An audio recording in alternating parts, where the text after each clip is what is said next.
Assalamualaikum warahmatullahi wabarakatuh. Perkenalkan, nama saya Dea Putri Sylvia dari Prodi Sarjana Terapan Keperawatan dan Profesional Poltekkes Kemenkes Bengkulu. Di sini saya akan menerangkan sedikit tentang sistem skeletal. Sistem skeletal, atau yang lebih sering kita sebut dengan sistem rangka, merupakan alat gerak pasif yang terdiri dari tulang, otot, dan sendi.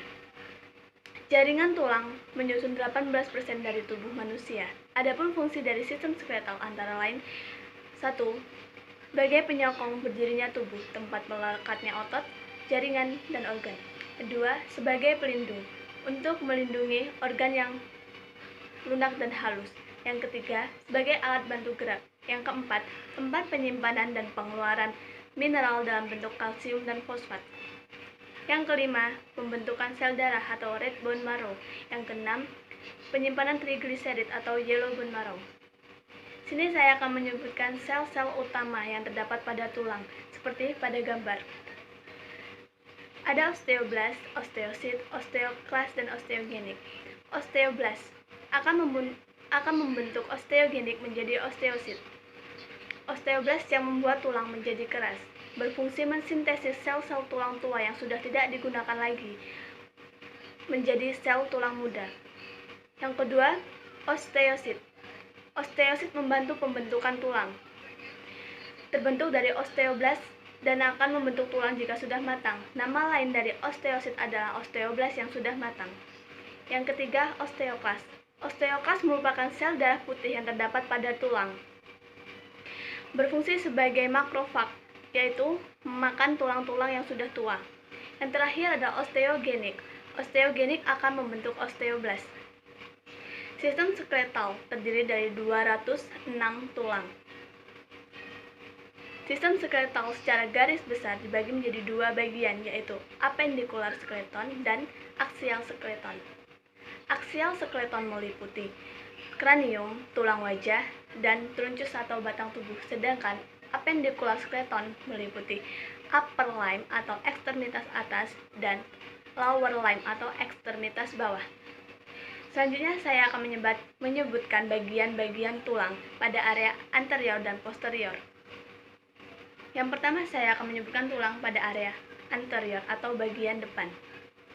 Ada tulang frontal yang terdapat di kening, tulang temporal atau tulang pada pelipis yang sejajar dengan mata, tulang nasal atau tulang hidung, zygomatikum atau tulang pipi, maksila, tulang rahang atas, dan mandibula, tulang rahang bawah.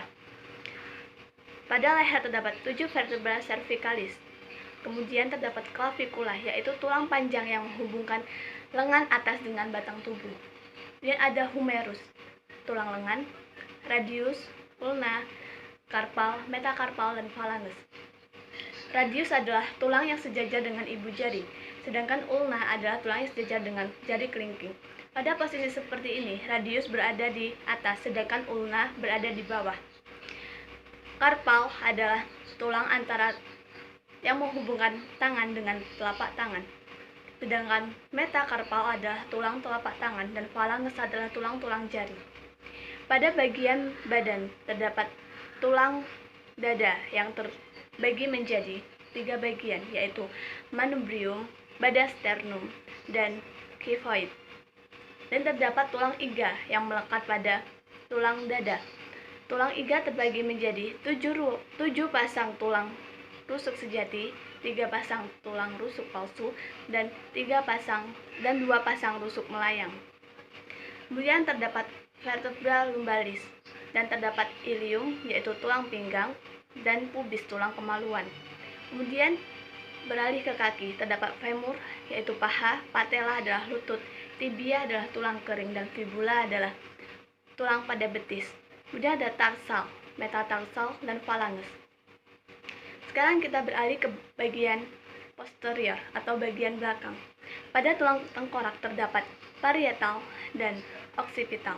Kemudian pada leher terdapat 7 vertebra cervicalis. Terdapat scapula. Scapula adalah tulang yang menghubungkan clavicula dengan humerus.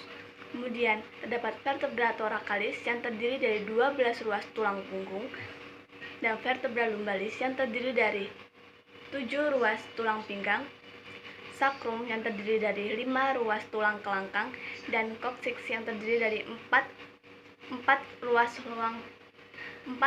tulang ekor.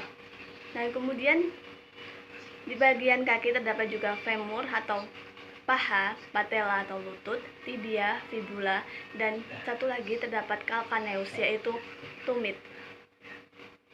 Sekian yang dapat saya jelaskan, semoga dapat bermanfaat dan dapat dimengerti. Terima kasih telah menyaksikan, saya akhiri. Wassalamualaikum warahmatullahi wabarakatuh.